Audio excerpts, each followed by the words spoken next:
Your car is a masterpiece of engineering, thousands of parts working in perfect harmony. But what if I told you that some of the most important features you use every single day were actually total mistakes? I'm talking about life-saving tech born from a clumsy chemist and a highway staple invented because of a lawyer who couldn't drive straight.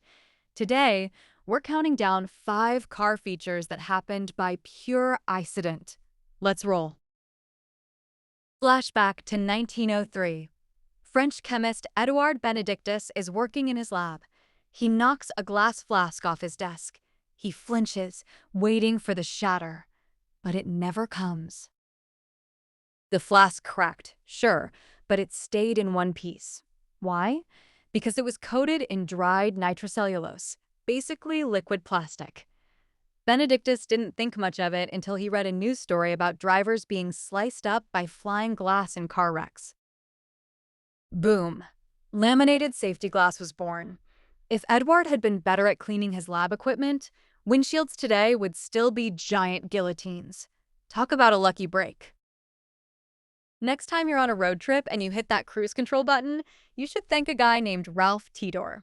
But here's the kicker. Ralph was legally blind. Ralph was riding in a car with his lawyer, who was, frankly, a terrible driver. Every time the lawyer talked, he'd slow down. Every time he listened, he'd speed up. The constant jerking was making Ralph carsick and honestly, pretty ticked off. So, Ralph used his insane engineering mind to create a device that mechanically locked the speed.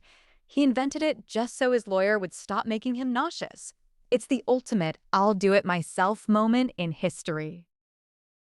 In the late 1920s, having a radio in a car was considered impossible.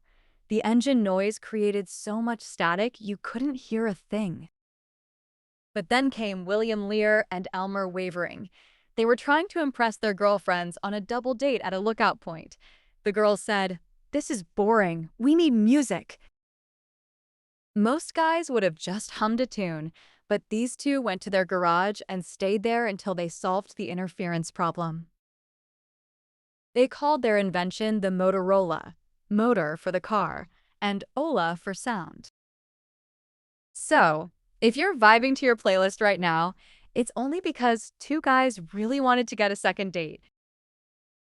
During World War II, the world ran out of natural rubber. The US government was desperate. They told scientist James Wright, "Find a substitute, or we're walking to Berlin." Wright mixed silicone oil and boric acid. What did he get? A weird, bouncy, gooey glob that stretched like crazy. It was a total failure for tires.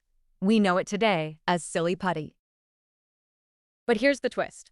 That failed research into synthetic polymers taught scientists exactly what they needed to create the high-tech synthetic rubber we use in every tire today.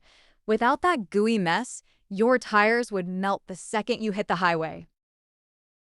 Finally, the most requested feature in car history, the cup holder. Believe it or not, car companies hated this idea. They thought cars were for driving, not dining. But American drivers in the 50s didn't care. They started using the little divots inside their glove box doors to balance coffee while parked at drive-ins. Eventually, they started doing it while driving, leading to thousands of burned laps and stained seats. It took decades of people literally breaking their cars to fit drinks before Chrysler finally said, "Fine," and built them into the 1984 minivan. The rest is history. So, which one of these accidents is your favorite? Let me know in the comments. And hey, if you ever mess something up in your garage, don't worry, you might just be the next billionaire inventor. Smash that like button, hit subscribe for more crazy car stories, and I'll see you in the next one. Peace.